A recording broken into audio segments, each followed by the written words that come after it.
ನಮಸ್ಕಾರ ಅಭ್ಯರ್ಥಿಗಳೇ. ನಮ್ಮ ಕಾಮೆಂಟ್ ಬಾಕ್ಸಲ್ಲಿ ಕಾಮನ್ ಆಗಿ ಬರುವಂಥ ಒಂದು ವಿಷಯ ಏನಂತಂದರೆ, ಎರಡನೇ ಲಿಸ್ಟ್ ಯಾವಾಗ ಬಿಡ್ತಾರೆ ಅಂತ ಕೇಳ್ತಾ ಇದ್ದೀರಿ. ಸೊ ನೋಡಿ ಅಭ್ಯರ್ಥಿಗಳೇ, ಎರಡನೇ ಲಿಸ್ಟನ್ನು ಬಿಡೋದಿಲ್ಲ.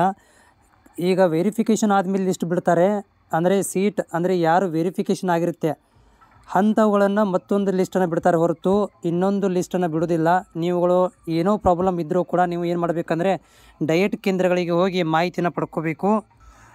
ಡಯಟ್ ಕೇಂದ್ರಗಳಲ್ಲಿ ನೀವು ಇನ್ ಕೇಸ್ ಆಫ್ ನಿಮ್ಮದು ಅಪ್ಲಿಕೇಶನ್ ಹಾಕಿದಿರಿ, ಫೀಸನ್ನು ಪೇ ಮಾಡಿದಿರಿ, ಆಮೇಲೆ ನಿಮ್ಮ ರ್ಯಾಂಕ್ ನಿಮ್ಮ ಪರ್ಸೆಂಟೇಜ್ ಕಟ್ ಆಫ್ ಒಳಗಡೆ ಇತ್ತು ಅಂತಂದರೆ ನೀವೇನು ಮಾಡ್ಬೋದು ಅಂತಂದರೆ ನಿಮ್ಮ ಎಲ್ಲ ಡಾಕ್ಯುಮೆಂಟ್ಸ್ಗಳನ್ನು ತೊಗೊಂಡು ನೋಡಿ ನಂದು ಪರ್ಸೆಂಟೇಜ್ ಚೆನ್ನಾಗೇ ಇದೆ, ಕಟ್ ಆಫ್ಗಿಂತ ಜಾಸ್ತಿನೇ ಇದೆ.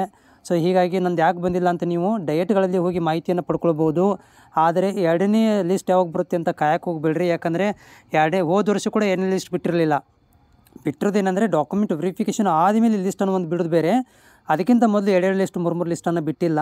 ಸೊ ನೀವು ಕಾಯಕ್ಕೆ ಹೋಗ್ಬೇಡ್ರಿ. ನಿಮ್ಮದೆಲ್ಲಿ ಏನೋ ನಿಮ್ಮ ಹೆಸರು ಮಿಸ್ ಆಗಿದೆ, ಏನೋ ಆಗಿದೆ ಅಂತಂದರೆ ಅದೇನೋ ಟೆಕ್ನಿಕಲಿ ಮತ್ತು ಡಾಟಾ ಮಿಸ್ಸಿಂಗ್ ಆಗಿರ್ಬೋದು, ಅಥವಾ ನಿಮ್ಮ ಪರ್ಸೆಂಟೇಜ್ ಕಡಿಮೆ ಇರ್ಬೋದು. ಕಟ್ ಆಫ್ಗಿಂತ ಕಡಿಮೆ ಇದ್ದರೆ ನಿಮ್ಗೆ ಬರೋದಿಲ್ಲ. ಕಟ್ ಆಫ್ಗಿಂತ ಜಾಸ್ತಿ ಇದೆ ನಂದು 80 ಮೇಲೆ ಆಗ್ಬೋದು, ಅಥವಾ ನಾನು ಲಿಸ್ಟಲ್ಲಿ ನೋಡಿದಾಗ ನನಗೆ ಹೈಯೆಸ್ಟ್ ನಂದು ಪರ್ಸೆಂಟೇಜ್ ಇದೆ, ಆದರೂ ಯಾಕೂ ಬಂದಿಲ್ಲ ಅಂತಂದರೆ ರಿಜೆಕ್ಟ್ ಲಿಸ್ಟಲ್ಲಿ ನೋಡ್ಕೊಳ್ರಿ. ರಿಜೆಕ್ಟ್ ಲಿಸ್ಟಲ್ಲಿ ಇಲ್ಲ ಅಂತಂದರೂ ಡಯಟ್ಗೆ ಹೋಗಿ ನೀವು ತುರ್ತಾಗಿ ನಾಳೆಗೆ ಹೋಗಿ ಮಾಹಿತಿಯನ್ನು ಪಡ್ಕೊಳ್ರಿ, ಯಾಕೆ ಈ ಥರ ಆಗಿದೆ ಅಂಥೇಳಿ. ಅವ್ರು ನಿಮಗೆ ಸಹಾಯ ಮಾಡ್ತಾರೆ. ಸುಮ್ಮನೆ ನೀವು ಏನು ಮಾಡಿಬಿಡ್ರಿ ಅಂತಂದರೆ ಸೆಕೆಂಡ್ ಲಿಸ್ಟಿಗೆ ಕಾಯಲಿಕ್ಕೆ ಹೋಗಬೇಡಿ.